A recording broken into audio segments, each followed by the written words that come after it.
Uh, Thanks everyone for joining us today, and I am so pleased to be joining March 4th today in bringing this group together. Um, you know, we represent a whole host of sort of political views and life experiences at this table, and one of the things that Washington, D.C. does not do well is nuance. You're either red or you're blue, you're either for it or you're against it. We really break things down into very dichotomous relationships, and the real world does not work that way. I'm a big believer, as someone who has spent my entire life as a gun owner, that you can be a gun owner, you can be a sportsman, and simultaneously you can realize that we should not have ubiquitous access to weapons of war in our country. Because it's not safe and because the incredible toll that we are all paying as a result of the current lay of the land and the current lack of regulation of assault weapons. That is what set me on a course a number of years ago towards trying to write legislation now called the Go Safe Act that really gets at the mechanics of what makes some of these assault weapons so dangerous. Things like high-capacity magazines and the gas-operated actions that you see ubiquitously used in assault weapons and ubiquitously used, unfortunately, in mass shootings. So that's what we've tried to address today, and I'm really looking forward to hearing from all of you. I think we'll take a round, and we'll start with the sheriff and just go all the way around and give each of you a couple of minutes to introduce yourself and just describe for folks how you came to be working on this issue. Sheriff. Thank you, Senator. I am Kim Stewart. I am the sheriff of Doña Ana County in southern New Mexico. And I am very honored to be asked to step out in front of this legislation. For us in law enforcement, of course, mass casualty events are probably our biggest concern, if not the concern of all Americans. And especially when we're talking about being able to reload numerous magazines within a very short period of time. So I was very attracted to this because, of course, if you have fixed magazine, that's certainly giving law enforcement much more opportunity to move in on a situation and take action before there are more casualties. So thank you for the Thanks, Sheriff. proposal. John. Thank you so much, Senator. I'm also honored and privileged to be here. My name is John Hambley. I'm a resident of Maine. I'm a gun owner, and I'm also a veteran. I served in the Marine Corps as an officer in charge of an infantry unit for 2 deployments. And more importantly, I'm a father, and I'm a husband, and I think it's essential that the reason I'm here is, like all of us, through tragic necessity. I think we have to look this in the eye and address it. And my 2 boys are young enough where it's not really a conversation in school yet, but it will be. And I'm horrified about how complacent we've all become, and this has become the new norm, and it's time to stop. Thank you, John. Sarah.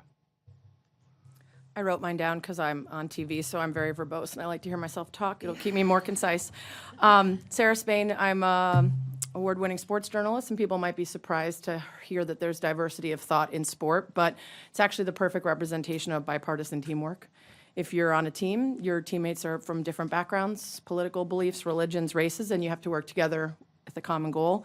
And if you're a fan, you sit next to people of all different backgrounds, wearing the same gear, cheering for the same thing, even if you may have vastly different beliefs. And along with religion and politics, I would say sports is our most tribal thing. It is our identity. That's why we say we won instead of they. And because of that, I've learned in journalism, in addition to how to vet facts and listen and respond to opposing views and make my point, I've also learned that because I talk about sports and I'm on people's favorite show, they'll listen to me talk about other things that otherwise they might avoid. And when I'm talking to them, I'm given a chance to talk to people who fundamentally disagree with me on a lot of things. And I have to not presume that they lack humanity. I have to not presume that they're bad people, but rather try to figure out and understand their point of view. When we're talking about something like guns, I don't believe anyone wants children to die at school. I don't believe anybody wants people to die at the grocery store and church. So we need to get away from propaganda and keep them focused on facts. And that's namely that the risk of a person in the U.S. dying in a mass shooting was 70% lower when the assault ban was still active.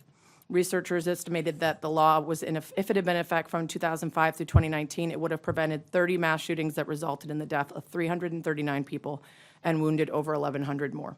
Assault weapons were used in 9 of the 10 deadliest mass shootings between 2015 and 2022. We have to keep people focused on those facts. There was a really powerful story a couple weeks ago, the Washington Post, that you were involved with, Senator. And former Senator Mark Udall, who voted against the assault weapons ban back after Sandy Hook, said if he could go back in a time machine, he would tell himself, this is going to get worse and worse. More and more people are going to be deeply affected by this.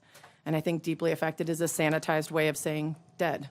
Hundreds more are dead since that inaction. And if we wait another 10 years and then wish for a time machine to go back, wondering how many other lives were lost because of our inaction, we have to hold that as our own. So another generation of people can't undergo trauma, watch trauma, or worry about trauma because of assault weapons in their community. I don't think any American citizen needs an assault weapon, and plenty of lives depend on our action and not inaction this time. Thanks, Sarah. Whitney. All right. Hi, I'm Whitney Port. I have used my platform for the past 15 years to highlight women's issues, and especially recently the issues that face mothers. And this is obviously not just a mother issue. This is a whole country issue. And I like you wrote mine down because I can be very wordy.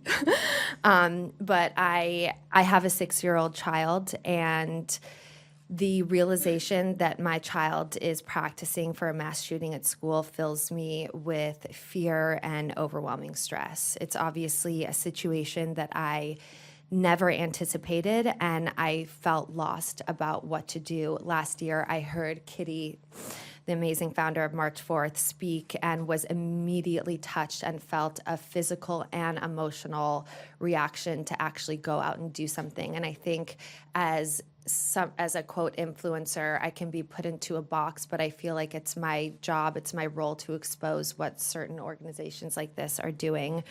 The safety of our children and families is paramount, and so I decided to get active with March 4th as they have the most obvious and what I feel to be the most actionable messaging when it comes to this issue, to limit the access of assault rifles. There does not need to be such easy access to them. Yeah. Thanks, Whitney. Wilson. Good afternoon. My name is Wilson Cruz. Thank you. Good afternoon. Thank you, Senator, for being here with us today. My name is Wilson Cruz. I'm an actor by trade, currently on Star Trek Discovery. But today, I represent my family. I am a nephew and a family member devastated by gun violence. My aunt, Brenda Marquez McCool, was murdered at the Orlando Pulse nightclub shooting while she placed her body between the shooter and her son, who survived. I'm also here as a citizen who's exhausted of seeing families traumatized by the loss of their loved ones, by instruments of death that have no place on our streets. This bill calls for a ban on weapons that were literally created in order to end human life, to destroy human bodies. If we claim to be a society that values life, the very least we can do is pass this bill and save more human lives by removing these instruments of terror.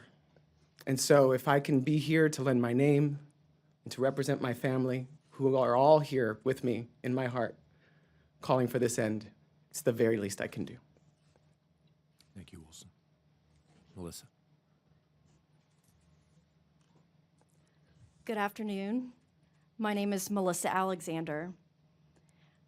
I didn't prepare a statement today because my statement has been prepared for me. On March 27th, my son survived the mass shooting at the Covenant School in Nashville, Tennessee. As a mother of a mass shooting survivor, living in a community of victims and survivors, we've experienced firsthand the devastation of gun violence and death. I'm here today because as a conservative family and as lifelong gun owners, mother of a mass shooting survivor who's also a hunter, who has his own guns, and a family of hunters who knows how to properly handle weapons, I'm here today to lend my voice to this cause. I'm begging for change. I'm begging for our children's lives. Thank you. Melissa. Hi, I'm Melissa Joan Hart. I am an actor, director, wife, and most importantly, mother.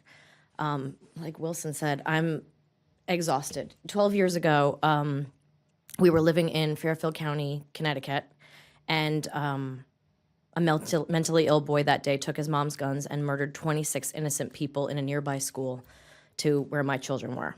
It included 20 first graders, and my son at the time was in the first grade. My entire life changed that day, and my political views changed that day. Then less than a year ago, almost 12 years after the Sandy Hook Elementary shooting, I was driving to my children's school in our home of Nashville, Tennessee, to a parent-teacher conference, and I was about a half a mile from our school when I saw a young woman with dozens of small children run out of the woods. And my first thought was, what is this woman doing in the street crossing a 5-lane highway with these tiny children? And as I reached to help the children and help them cross the road, it became clear that whatever they were running from was scarier than these cars in the street. And the fear on their faces and the terror and the confusion as we got them to safety, and then the 6 ambulances that drove by us and let us know exactly what had happened, these memories will not allow me to stop fighting for ways to keep our children and our communities and our country safer.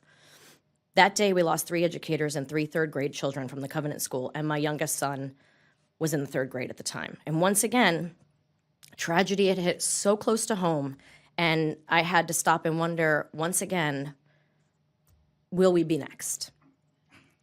And I had been a staunch Second Amendment woman who believed our freedoms could not be infringed upon with new laws. And back in 2012, after the shooting at Sandy Hook, I spent months of sleepless nights praying for the families of that nearby town. I started wanting to make sure that that could never happen again. And in digging and educating myself on guns and gun laws across the nation, I learned that laws do change. That, in fact, it happens all the time to make our world a safer place. I learned that MAD, the Mothers Against Drunk Driving, had been successful in preventing drunk driving accidents over tough, relentless years of battles with politicians. And I wanted to see that happen with this situation. I used to believe that you couldn't mess with the Second Amendment because that's a threat to our freedom as Americans. But now I can say that we are not free as long as weapons of war are allowed in the hands of untrained, unchecked citizens. We are not free if our children are forced to practice lockdown drills at school and at church. And we are not free if we have to live in fear. Thank you. Thank you. John, I want to ask you a question as a, I guess there's no such thing as a former Marine, right? You're just a Marine. Talk to us a little bit about how much training is required for to use these kinds of firearms when you're in the armed services, and the sort of the difference in what a Marine or a soldier goes through, and the fact that these things are just widely and permissively available in our culture today. Thank you, Senator. And the point is well taken. There's such a divide between what a trained soldier or Marine or anyone in the armed service goes through and the common citizen outside. And, you know, from my perspective, you know, I think the Marine Corps specifically, which was my branch, they do an incredible job on day one of really maintaining accountability and safe handling. It becomes a part of your everyday. It becomes the norm. You know, you start, whether it's boot camp or officer candidate school, whatever way you come into the service, you know, you learn the basics of marksmanship. You learn how to shoot, how to hit a target at 500 yards individually, the fundamentals of marksmanship. That becomes more advanced as the training continues. You learn how to shoot, move, and communicate as a small unit, then by a larger unit, and it gets more complex, different environments, stressed environments. That's the incremental training that happens with automatic weapons. You know, when I was thinking about this, the most astonishing part of all of this is the level of accountability and the level of regulation that happens every single day when you're wearing the uniform. Right. You know, there's times when, you know, my service, my branch, every single year, this most elite fighting force in the entire world, every year you have to go and re-qualify on a rifle that you've used for years. Combat deployments later, you've obviously had experience, but yet it requires you to go back and learn the basics of safety, be proficient, and accountability. And this is not a check in the box exercise. This is days every year you have to do this. Furthermore, you can't go home at night until every single weapon is counted and accounted for. So meaning, you know, there's someone's job and everyone's job, and generals are relieved because of these things when they do go wrong. If a rifle's missing or unaccounted for, the base locks down, and you can't go home until it's found. My point is, this becomes muscle memory, and with the occasional eye roll, maybe, no one thinks twice about it. Everyone from a 19-year-old private to a general knows what these weapons can do because they're trained in them. They know how devastating these can be, and so it's taken seriously, and it's not protested, and it's not debated over. It becomes the same as getting into your car every day. It's a daily muscle memory, and I'm proud that the military has those standards, and, you know, you're not allowed to even have a registered firearm. You have to keep it with the armor like this. Yeah, so my point is this. I think the key takeaway in terms of someone coming from the military is that, you know, elite combat units, highly specialized, very well trained, are still go through a level of scrutiny and accountability that goes with the territory. Obviously, that is not the case on the civilian side. And my hope is that as a veteran and someone who believes in higher regulation, that more veterans will speak up saying what they went through, and also bringing that accountability to the civilian sector and making sure that it's rolled over. I feel, you know, as Americans, we're so good at rallying during crises. We've done it before, Pearl Harbor, 9/11, the list goes on. You know, the opioid epidemic, all these driving accidents, alcohol, tobacco, we've attacked it head on. Yet there's something unique about firearms and assault weapons that is a gray area. And I'm astonished that we've had such gridlock, and I hope that the military experience will translate over to the civilian sector. Thank you, John. Sheriff, as you know, the DOJ report came out on the Uvalde school shooting just last week, and it kind of begs the question, you know, is law enforcement outgunned in some of these mass shooting events, and what does it really mean for community safety to have these types of weapons so ubiquitously available in our country? Well, you bring up a couple of layers of that. There are over 400 million weapons supposedly owned by Americans. And with only 350 million people, that means that every man, woman, and child has a gun. So I think the conversation about easy access, now especially with ghost guns and manufactured parts, people essentially sitting at home with very minimal training and very minimal expense, manufacturing things that are certainly weapons of mass destruction. So I think that we're already, I don't think we're outgunned. I'll probably be stoned for this, but let me just say we're outspoken about it. My profession just doesn't speak up enough frankly, about this concern. I recognize I'm an elected official. I represent all sorts of individuals, as you do in our state. But I don't know why legal gun ownership and the Second Amendment are mutually exclusive. Why? We don't have that same mindset with vehicles. So I kind of get off topic there on that with you a little bit, but I don't believe we're outgunned just as the military. We practice with weapons. My own department, we qualify twice a year, which is a lift with cost of ammunition and so forth. It's worth it. We stay ahead of the trends in terms of arms. We're continually looking at what we need to do our job. I think what we need to do our job in my profession is more of us to speak up. Thank you, Sheriff. To Melissa, talk a little bit about in the aftermath of what happened in your home state at the Covenant School. Has sentiment changed? Are you somewhat unique, or is this a sentiment that can change broadly across the country? I believe that all Americans want the same thing, right? We want our children and our families to be safe. And in the conversations that I've had following the Covenant shooting, especially around Tennessee, I'm encouraged by everyone I've spoken to. And my family is very diverse, from far left to far right and everything in between.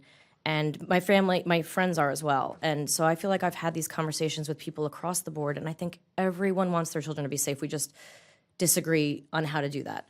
But I think that but nobody's saying we're coming for all your guns. Nobody's saying that. And that's the thing that everybody's like, if you're not saying you're coming for all the guns, there are definitely rules, laws that can be put into place that will keep people safer that I believe 99% of my friends and family will get behind. And in Tennessee, I think that the tides are turning because it has hit at home now. And I do think that hearts are turning towards solutions. And I believe that your act is a great place to start. Great. Thank you.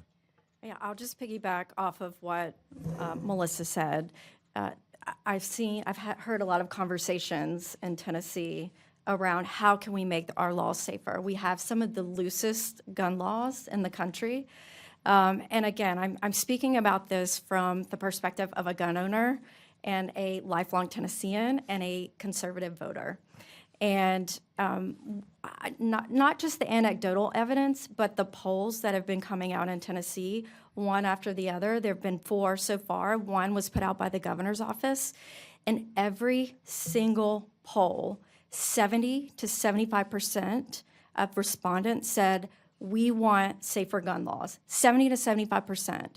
Okay, so that's 2/3 to 3/4 of Tennesseans in a very red, conservative, supermajority state that say, we need you to make change in this state. We want to be safer. And so, yes, the sentiment has changed. It hit home, and we don't want another tragedy like what happened at Covenant. You know, I think one of the things that both of you represent that I can relate to is I grew up in a very conservative, very small rural community. And what I will say about gun culture when I was a kid is that it was such a culture of safety. Like it was really, gun safety was just drilled into you. And you would do things like hunter safety at school. And somewhere along the way, we got to a culture of complete permissiveness. And my hope is that we're recorrecting again to say, guns are fine, but there's a responsibility here. And we self-impose limits to make sure that our communities, our children are safe. Wilson, you have an amazing perspective, and I'm so sorry for what touched your family. If what would you say, I guess, to anyone, elected official, friend, neighbor, what have you, who's on the fence about how to prevent these kinds of tragedies?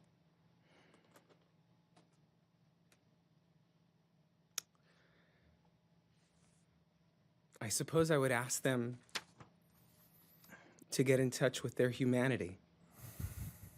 I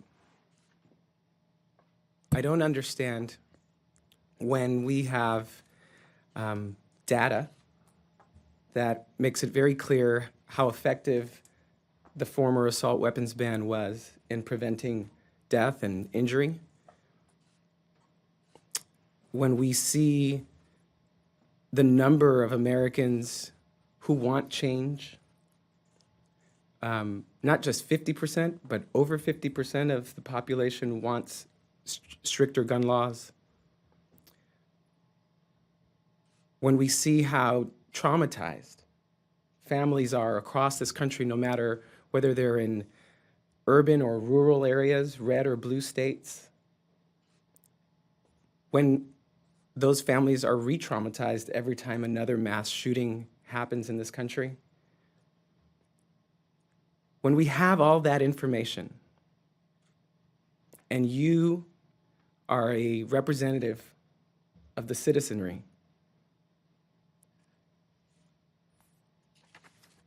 I think you're not living up to your task, your job, to represent the American people. You're representing something other than the values that we claim to have in this country. And I think, I mean, far be it from me to speak for the entire country, but we're tired of thoughts and prayers. Yeah. We're tired of breaking news about another shooting at another school. Yeah. We're tired of having our kids come home detailing how they had to duck and cover and practice for the inevitability of a shooter coming into a classroom. Enough already. I would say we are a nation that values life. So let's act like it. Thank you, Wilson. I want to pick up on something Wilson said and ask you, Whitney. You know, until my own kids went through it, and I didn't realize how much these active shooter drills impact. You think about the mass shootings impact all the other kids, but talk about your own experience with what it means to have young children practicing active shooter drills and how that impacts them.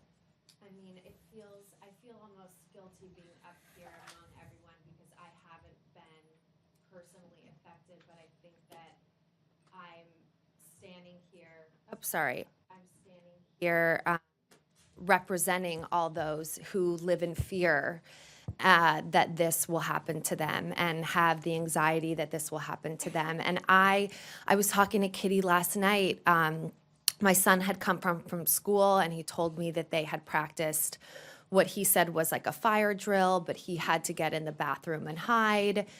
And it immediately, like, my whole body tensed up, and I tensed up for him, just this little 6-year-old brain who has no idea how to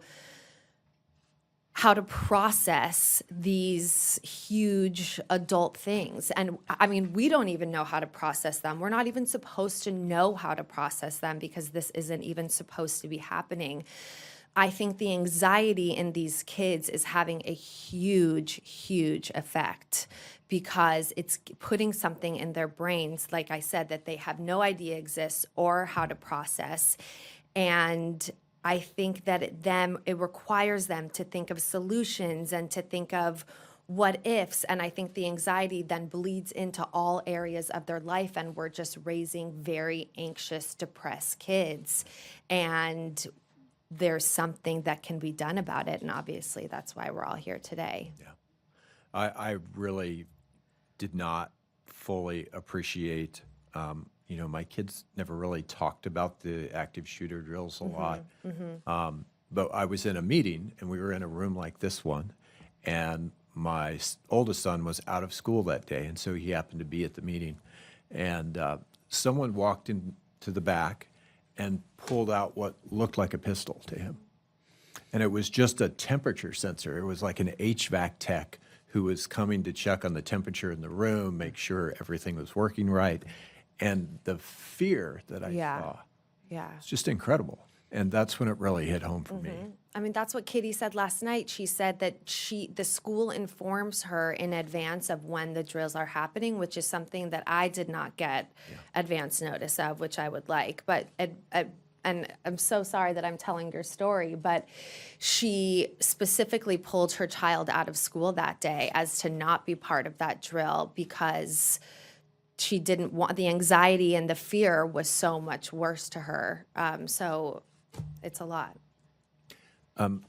Sarah, you're part of a growing, really, contingent of sports leaders who are speaking out on this issue. We've seen Golden State Warriors head coach Steve Kerr and University of Oregon's football coach Dan Lanning and others joining your chorus.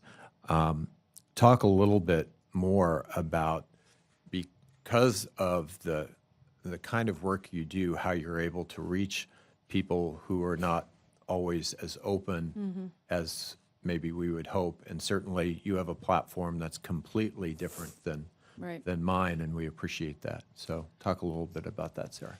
Well, Steve Kerr in particular is a unique one because his own father was murdered, lost to gun violence when he was young, and he now is put in a position unrelated to basketball where he represents a city and a community every day, and when something awful happens, he is expected to speak on it. This is the case for athletes and coaches and people who did not choose to represent their city when it comes to political, social, or tragic occurrences, but the result of their job is that they have to get up in front of a microphone and answer questions about it and speak about it. And just like their constituents for a politician, their fans are all different folks. And they're listening because this is someone that, like I said, it's tribal, it's identity. They're on your team if it's your team. And they listen differently. And I think to your point of part of the issue is getting the right people to speak up. When the chorus of people who are afraid of their rights being taken is much louder than the chorus of people who can speak to the realities of the rights that are removed by those who are murdered or injured in these shootings, we lose the battle. It's not about us disagreeing about whether we should feel free and safe. It's about how we can do that. And ultimately, what we know about assault weapons is that they cause more deaths and injuries when they're used in these shootings. Gun reform as a larger issue is very important, but if we know that gun reform as a larger issue is nearly impossible with the way it's politicized and the two sides taking their team, then what we can do is try to address something that seems common sense, matter of fact, and is backed by data. And when these coaches and these athletes or anyone with a platform can speak to the numbers and can say you are 70% less likely to die in a mass shooting if the federal assault weapons ban is in action than when it's not, there isn't an argument to be made there about whether this will make you safer. You can then later have conversations about other gun reform and the ways you're worried about how this might reflect on that later. But we can't throw out the baby with the bathwater and do absolutely nothing because we're afraid of what we might do later. We can do the thing that will make us all safer. And fortunately, we do have people like Steve Kerr, Greg Popovich, or plenty of other really important and informed people who are willing to use their platform for that. And unfortunately, there are so many of us who did not imagine that they would be put in a position to speak on this. But when you are, it's necessary for us to keep talking because otherwise it becomes too loud. The idea for you and your fellow lawmakers that this will not get you voted back in, that this will end up, preventing you from doing other things that you want to get done. But that inaction is your legacy, just as much as the things that you do get done are the things that you don't, and we can't be afraid.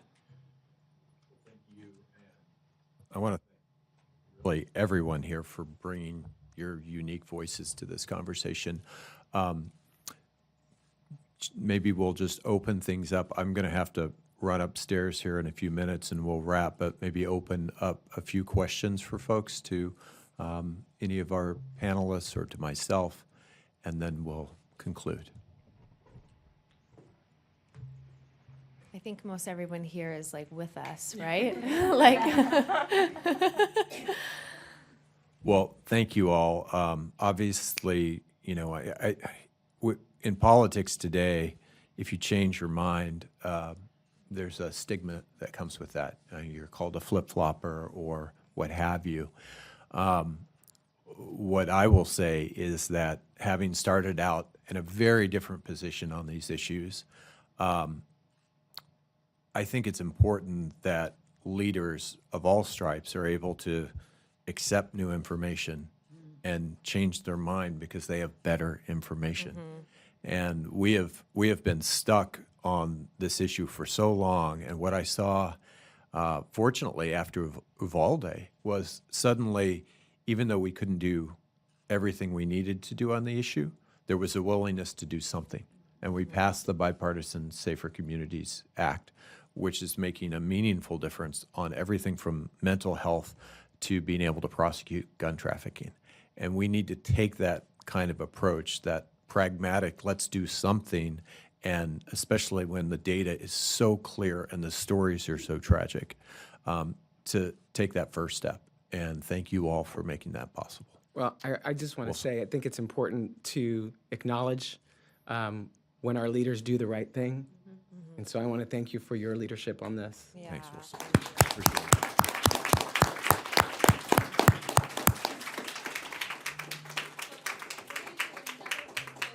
If you all could get around Senator Heinrich and Sheriff Stewart. Sheriff Stewart and Senator Heinrich, please stay seated.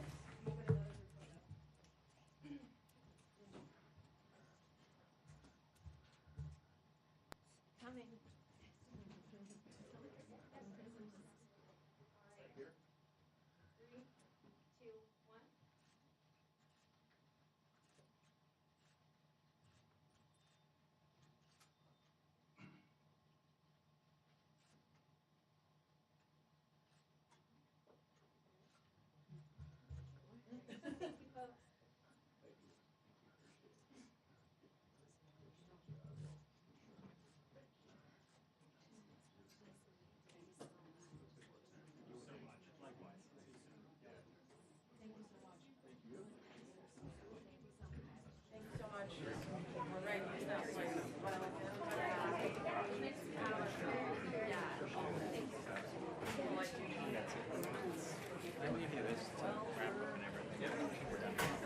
I guess I'm going to keep going with this.